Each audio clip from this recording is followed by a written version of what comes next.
पूरी दुनिया में कुछ हो जाए आप ट्वीट करते हो। ये बच्चे आपके बच्चे नहीं हैं।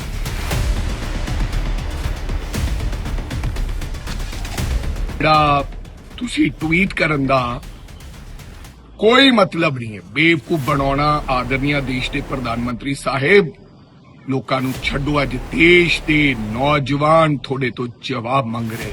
ਕੀ ਤੁਸੀਂ ਕਦੇ ਸੋਚਿਆ ਸੀ ਕਿ ਆਪਣੇ ਹੱਕਾਂ ਲਈ ਆਵਾਜ਼ ਉਠਾ ਰਹੇ ਨੌਜਵਾਨਾਂ ਨੂੰ ਇਨਸਾਫ ਦੀ ਬਜਾਏ ਡਾਂਗਾ ਮਿਲਣਗੀਆਂ?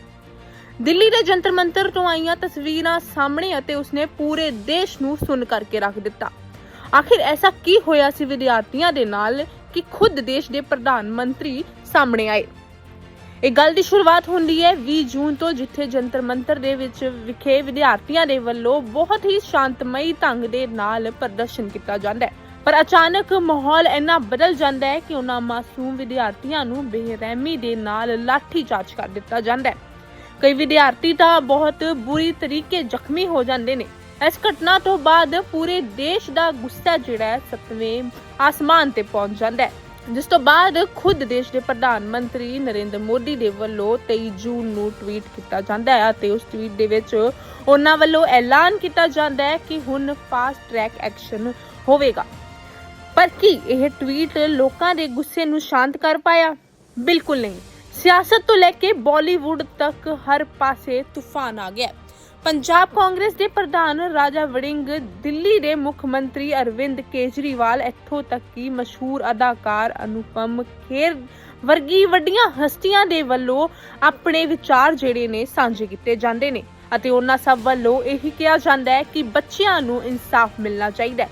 ਜਿਹੜੇ ਪੁਲਿਸ ਵੱਲੋਂ ਬੱਚਿਆਂ ਤੇ ਇੰਨੇ ਜ਼ੁਲਮ ਕੀਤਾ ਗਿਆ, ਜਿਨ੍ਹਾਂ ਬੱਚਿਆਂ ਨੂੰ ਮਾਰਿਆ ਗਿਆ, ਉਹਨਾਂ ਨੂੰ ਸਜ਼ਾ ਮਿਲਣੀ ਚਾਹੀਦੀ ਹੈ ਅਤੇ ਉਹਨਾਂ ਵੱਲੋਂ ਆਪਣੇ ਵਿਚਾਰ ਸਾਂਝੇ ਕਰਦਿਆਂ ਇਹ ਵੀ ਕਿਹਾ ਗਿਆ ਕਿ ਜਿਹੜੇ ਹੁਣ ਸਿੱਖਿਆ ਮੰਤਰੀ ਨੇ ਉਹਨਾਂ ਨੂੰ ਵੀ ਅਸਤੀਫਾ ਦੇ ਦੇਣਾ ਚਾਹੀਦਾ ਹੈ। ਪਰ ਹੁਣ ਸਭ ਤੋਂ ਵੱਡਾ ਸਵਾਲ ਇਹ ਉੱਠਦਾ ਹੈ ਕਿ ਕੀ ਸਰਕਾਰ ਇਹਨਾਂ ਮੰਗਾਂ ਨੂੰ ਮੰਨੇਗੀ ਜਾਂ ਫਿਰ ਵਿਦਿਆਰਥੀਆਂ ਦੀ ਇਹ ਆਵਾਜ਼ ਨੂੰ ਦਬਾ ਦਿੱਤਾ ਜਾਏਗਾ? ਤੁਹਾਨੂੰ ਕੀ ਲੱਗਦਾ ਹੈ ਕਿ ਵਿਦਿਆਰਥੀਆਂ ਨੂੰ ਕੁੱਟਣ ਵਾਲਿਆਂ ਦੇ ਖਿਲਾਫ ਕਾਰਵਾਈ ਹੋਣੀ ਚਾਹੀਦੀ ਹੈ ਅਤੇ ਸਿੱਖਿਆ ਮੰਤਰੀ ਨੂੰ ਅਸਤੀਫਾ ਦੇ ਦੇਣਾ ਚਾਹੀਦਾ ਹੈ? ਹੁਣੇ ਦੋਸਤੋ, ਪ੍ਰਧਾਨ ਮੰਤਰੀ ਸਾਹਿਬ ਦਾ ਟਵੀਟ ਆਇਆ ਹੈ। वो एक शेर मैंने याद आ रहा है कि तू इधर उधर की बात ना कर, ये बता काफिला क्यों लुटा। ਇਹਦਾ ਜ਼ਿੰਮੇਦਾਰ ਕੌਣ ਹੈ? ਅੱਜ ਕਿਉਂ ਇੰਨੀ ਦੇਰ ਬਾਅਦ ਉਹਨਾਂ ਨੌਜਵਾਨਾਂ ਦੀ ਯਾਦ ਆਈ ਹੈ ਸਰਕਾਰ ਨੂੰ, ਦੇਸ਼ ਦੇ ਪ੍ਰਧਾਨ ਮੰਤਰੀ ਨੂੰ? ਜੰਤਰ ਮੰਤਰ ਤੇ ਬੈਠਿਆਂ ਨੂੰ ਅੱਜ ਮਹੀਨੇ ਤੋਂ ਉੱਪਰ ਹੋ ਚੁੱਕਿਆ। ਲੋਕਾਂ ਨੇ ਭੁੱਖ ਹੜਤਾਲਾਂ ਤੇ ਲੋਕ ਬੈਠੇ ਨੇ, ਜ਼ਾਤੀ ਔਰ ਧੱਕਾ ਕਰ ਲਿਆ, ਜ਼ੁਲਮ ਕਰ ਲਿਆ। ਜਦੋਂ ਲੱਗਿਆ ਕਿ ਇਹ ਆਕਰੋਸ਼ ਨੌਜਵਾਨਾਂ ਦਾ ਵੱਧ ਰਿਹਾ ਹੈ, ਅੱਜ ਪ੍ਰਧਾਨ ਮੰਤਰੀ ਜੀ ਨੇ, ਜਿਵੇਂ ਕਿਸਾਨ ਨੇ ਮੋਰਚਾ ਲਾਇਆ ਸੀ, ਉਦੋਂ ਵੀ ਗੁਰਦੁਆਰਾ ਸਾਹਿਬ ਜਾ ਕੇ, ਗੁਰੂ ਦਾ ਦਿਹਾੜਾ ਸੀ, ਇਸ ਤਰ੍ਹਾਂ ਦਾ ਨਾਟਕ ਕੀਤਾ ਸੀ। ਰਾਹੁਲ ਗਾਂਧੀ ਸਾਹਿਬ ਨੇ ਉਸ ਟਵੀਟ ਤੇ ਇੱਕ ਜਵਾਬ ਮੰਗਿਆ। ਧਰਮਿੰਦਰ ਪ੍ਰਧਾਨ ਅਸਤੀਫਾ ਦੇਵੇ ਅਗਰ ਵਾਕਈ ਤੁਹਾਡੀ ਸੰਜੀਦਗੀ ਹੈਗੀ ਆ ਨੌਜਵਾਨਾਂ ਦੇ ਲਈ, ਤਾਂ ਪਹਿਲਾਂ ਅਸਤੀਫਾ ਦਿਓ, ਫਿਰ ਉਹਨਾਂ ਨੌਜਵਾਨਾਂ ਦੇ ਮਾਂ-ਬਾਪ ਤੋਂ ਤੇ ਨੌਜਵਾਨਾਂ ਤੋਂ ਮਾਫੀ ਮੰਗੋ ਜੋ ਤੁਸੀਂ ਕੀਤਾ ਉਹਨਾਂ ਦੇ ਨਾਲ। ਤੇ ਤੀਜਾ, ਉਹਨਾਂ ਗੁਨੇਗਾਰਾਂ ਨੂੰ, ਪੁਲਿਸ ਵਾਲਿਆਂ ਨੂੰ, ਦਰਿੰਦਿਆਂ ਨੂੰ, ਇਹ ਜਿਹੜੀ ਦਿੱਲੀ ਪੁਲਿਸ ਹੈ ਦਰਿੰਦਾ ਪੁਲਿਸ ਹੈ, ਇਹਨਾਂ ਨੂੰ ਸਜ਼ਾ ਦਿਓ ਜਿਨ੍ਹਾਂ ਨੇ ਉਹ ਦੁਰਵਿਹਾਰ ਕੀਤਾ, ਤੇ ਸਾਰੇ ਕੇਸ ਵਾਪਸ ਲਓ। ਅਦਰਵਾਈਜ਼ ਇਹ ਜਿਹੜਾ ਤੁਸੀਂ ਟਵੀਟ ਕਰਨ ਦਾ ਕੋਈ ਮਤਲਬ ਨਹੀਂ ਹੈ। ਬੇਵਕੂਫ ਬਣਾਉਣਾ। ਆਦਰਨੀय ਦੇਸ਼ ਦੇ ਪ੍ਰਧਾਨ ਮੰਤਰੀ ਸਾਹਿਬ, ਲੋਕਾਂ ਨੂੰ ਛੱਡੋ। ਅੱਜ ਦੇਸ਼ ਦੇ ਨੌਜਵਾਨ ਤੁਹਾਡੇ ਤੋਂ ਜਵਾਬ ਮੰਗ ਰਹੇ। ਮਗਰਲੇ 13 ਸਾਲਾਂ ਤੋਂ ਤੁਹਾਨੂੰ ਇਸ ਕੁਰਸੀ ਤੇ ਬਿਠਾ ਰੱਖਿਆ ਹੈ, ਲੇਕਿਨ ਤੁਹਾਡੇ 'ਚ ਇਹ ਸੰਜੀਦਗੀ ਨਹੀਂ ਹੈ। ਤੁਸੀਂ ਦੇਸ਼ ਦੀ ਪਾਰਲੀਮੈਂਟ 'ਚ ਆ ਕੇ ਇੱਕ ਵਾਰੀ ਉਹਨਾਂ ਨੌਜਵਾਨਾਂ ਦੇ ਬੱਚਿਆਂ ਤੇ ਬਿਆਨ ਦਿਓ। ਅੱਜ 1.5 ਮਹੀਨੇ ਬਾਅਦ ਤੁਹਾਨੂੰ ਯਾਦ ਆਈ ਔਰ ਮਜਬੂਰਨ ਮੈਂ ਉਹਨਾਂ ਬੱਚਿਆਂ ਨੂੰ ਸ਼ਾਬਾਸ਼ ਦੇਣਾ ਚਾਹੁੰਦਾ। ਉਹਨਾਂ ਮੇਰੇ ਨੌਜਵਾਨਾਂ ਨੂੰ ਜਿਨ੍ਹਾਂ ਨੇ ਤੁਹਾਨੂੰ ਮਜਬੂਰ ਕਰਤਾ ਬਿਆਨ ਦੇਣ ਤੇ। ਪਹਿਲਾਂ ਕਿਸਾਨ ਯੂਨੀਅਨ ਨੇ ਮਜਬੂਰ ਕੀਤਾ ਸੀ ਔਰ ਦੂਜੀ ਵਾਰੀ ਹੁਣ ਇਹਨਾਂ ਨੌਜਵਾਨਾਂ ਨੇ ਮਜਬੂਰ ਕੀਤਾ ਹੈ। ਔਰ ਤੁਹਾਡਾ ਦੋਹਰਾ ਚਿਹਰਾ ਲੋਕਾਂ ਦੇ ਸਾਹਮਣੇ ਨੰਗਾ ਹੋ ਚੁੱਕਿਆ ਹੈ। ਨਰਿੰਦਰ ਮੋਦੀ ਜੀ, ਅੱਗੇ ਤੋਂ ਲੋਕ, ਕਿਉਂਕਿ ਲੋਕਾਂ ਨੇ ਬੜੇ ਚਾਵਾਂ ਨਾਲ ਤੁਹਾਨੂੰ ਦੇਸ਼ ਦਾ ਪ੍ਰਧਾਨ ਮੰਤਰੀ ਬਣਾਇਆ ਸੀ, ਅੱਜ ਲੋਕ ਪਛਤਾ ਰਹੇ ਹੈ, ਉਹਨਾਂ ਦੇ ਮਾਂ-ਬਾਪ ਪਛਤਾ ਰਹੇ ਹੈ। और मैं देश दे लोकां नूं कहना चाहना, डरो ना, बोलो इन्हां दी सरकार दे खिलाफ। कल मैनू मैडम सिन्हा, एक्ट्रेस सोनाक्षी सिन्हा दी वीडियो मैं देख रहा सी। इंसानियत जागी लगी, मैनू इंसानियत जागी लगी। और मैं सारिਆਂ ਨੂੰ कहना चाहना, इस देश ਦੇ ਨਿਵਾਸੀਆਂ ਨੂੰ, आओ सारे जाने इकट्ठे होके नौजवानों के हकों की लड़ाई लड़िए, नौजवानों के हकों की लड़ाई लड़िए। नमस्कार आप सबको। अभी अभी प्रधानमंत्री जी ने एक ट्वीट किया है। ट्वीट करके उन्होंने कहा है कि पेपर लीक मामलों पे सजा दिलवाने के लिए फास्ट ट्रैक कोर्ट बनाए जाएंगे। पर प्रधानमंत्री जी, ये तो बच्चों ने मांगा ही नहीं था, ये तो डिमांड ही नहीं थी। ये तो ऐसे लग रहा है जैसे आप बच्चों को बेवकूफ बना रहे हो। फास्ट ट्रैक कोर्ट तो इस देश में बहुत बने हुए हैं, रेप केसेस के लिए बने हुए हैं, पॉक्सो के लिए बने हुए हैं, और किस्म किस्म के मुद्दों के ऊपर फास्ट ट्रैक कोर्ट बने हुए हैं। उनमें तो सुनवाई होती नहीं है। कई फास्ट ट्रैक कोर्ट्स में तो और ज्यादा टाइम लगता है, जो नॉर्मल कोर्ट्स में लगता है उससे भी ज्यादा। तो ऐसे लग रहा है जैसे अभी भी आप लीपापोती करने की कोशिश कर रहे हो, अभी भी आप धर्मेंद्र प्रधान को बचाने की पूरी कोशिश कर रहे हो। बच्चों ने मांगा था धर्मेंद्र प्रधान का इस्तीफा, उसकी आपने बात ही नहीं की। बच्चे के सर फट गए, टांगे टूट गई, टांगों के उनके ऊपर लाठीचार्ज हुआ, आंसू गैस के गोले छोड़े गए, बर्बरता से उनके ऊपर हमला किया गया। बच्चे अस्पताल में एडमिट है। मैं कल जंतर मंतर जाके देख के आया था, कई बच्चों से मिल के आया था। एक शब्द नहीं बोला उनकी सिंपैथी के लिए आपने। पूरी दुनिया में कुछ हो जाए आप ट्वीट करते हो, ये बच्चे आपके बच्चे नहीं है। थोड़ी सी दया आती है आपको इन बच्चों के लिए जिन पे इतनी बर्बरता से आपने हमला करवाया था।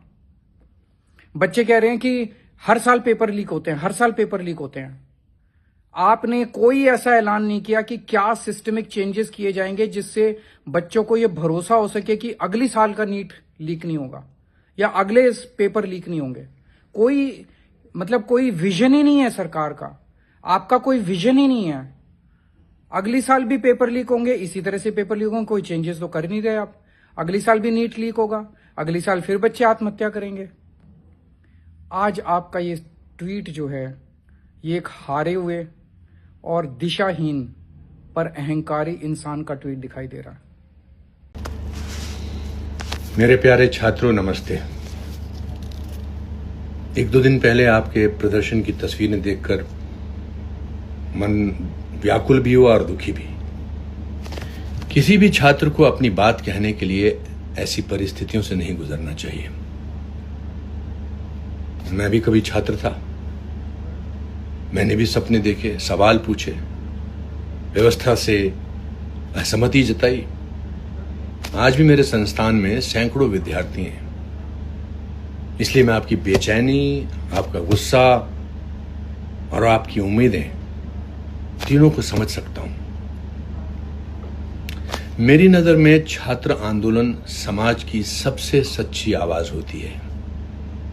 उनमें कोई स्वार्थ नहीं होता, उन्हें बस अपनी भविष्य की चिंता होती है, अपने अधिकारों की बात होती है और देश को बेहतर बनाने का सपना भी होता है। इसीलिए मैं दिल से आपके साथ हूं। लेकिन एक बात और मैं आपसे बड़े भाई की तरह कहना चाहता हूं। जब आपके आंदोलन में बाहर के लोग घुसने लगते हैं, राजनीतिक अवसरवादी, हर आंदोलन में अपनी मौजूदगी दर्ज कराने वाले लोग या ऐसे तत्व जिनका मकसद आपका मुद्दा नहीं बल्कि अपना एजेंडा होता है, तब सावधान हो जाइए। शुरू में आपको लगेगा कि जितने ज्यादा लोग जुड़ेंगे आपकी ताकत उतनी बढ़ेगी, लेकिन हमेशा ऐसा नहीं होता। बहुत बार वही लोग आपकी सबसे बड़ी ताकत को आपकी सबसे बड़ी कमजोरी बना देते हैं। वो आपकी आवाज नहीं बनते, वो आपकी आवाज का इस्तेमाल करने लगते हैं। वो आपके दर्द को महसूस करने नहीं आते, वो आपके दर्द पर अपनी राजनीति की इमारत खड़ी करने आते हैं। धीरे धीरे मुद्दा आपका नहीं रह जाता। कैमरे उनके हो जाते हैं, नारे उनके हो जाते हैं, मकसद उनका हो जाता है और शायद नुकसान आपका। आपकी सच्चाई पीछे छूट जाती है। आपकी लड़ाई आपकी ही रहनी चाहिए। उसे किसी और के एजेंडे का मंच मत बनने दीजिए। लोकतंत्र में सवाल पूछना आपका अधिकार है, प्रदर्शन करना आपका अधिकार है, अपनी बात मजबूती से कहना आपका अधिकार है। लेकिन उतनी ही बड़ी जिम्मेदारी यह भी है कि आपकी आवाज पर किसी और का कब्जा ना हो। याद रखिए, छात्र किसी भी देश की सबसे बड़ी पूंजी होते हैं। आपकी ऊर्जा, आपकी ईमानदारी, आपका आदर्शवाद ही आपकी असली ताकत है। उसे किसी के हाथ का औजार मत बनने दीजिए। मैं आपके साथ हूं, आज भी, कल भी। मैं चाहता हूं कि आप निडर होकर अपनी बात कहें, लेकिन अपनी शर्तों पर, अपने विवेक से, अपने आत्मसम्मान के साथ। ईश्वर आपको स्वस्थ रखे, सुरक्षित रखे और हमेशा सच के साथ खड़े रहने का साहस दे। नमस्ते, जय हिंद।